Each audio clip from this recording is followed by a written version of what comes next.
Velkommen til min blog. Jeg håber, I vil lytte med. Paul har været i Kværs for at lave et nyt program til en serie om landsbyer.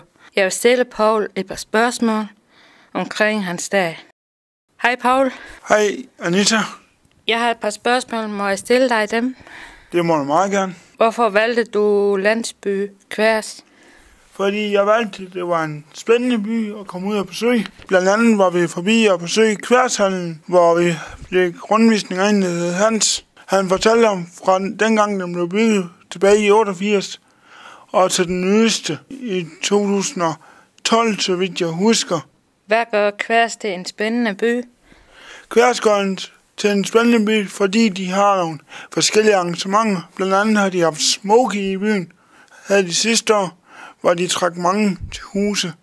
Og så har de den årlige bierfest den 26. oktober, hvor Top 7 spiller. Hvor længe har Kværs eksisteret? Det må du ikke spørge mig om, for det aner jeg ikke. Men jeg ved, skolen er 300 år gammel. 316.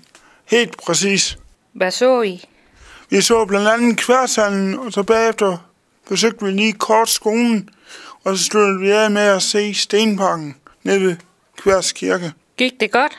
Det gik rigtig godt efter min mening. Men nu må vi så se, hvad det bliver til ud af programmet. Det ved jeg jo ikke, for det er ikke mig, der sidder bag redigeringsmaskinerne. Tak fordi du vil svare på mine spørgsmål. Det var da så let. Paul har haft Pjerrot i studiet. Jeg tror, det var rigtig sjovt, men lad os da høre Paul ad. Hej igen, Paul. Hej igen, Anita. Jeg hører, du har haft besøg af Pjerrot. Ja, det har jeg da.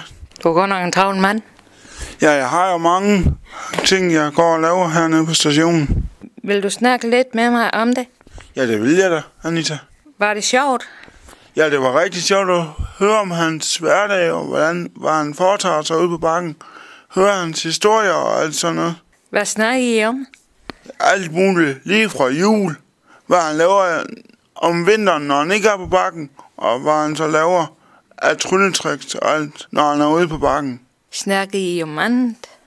Ja, det gjorde vi da. Vi snakkede om, hvor lang tid han tog som at sminke sig, og mange andre forskellige ting.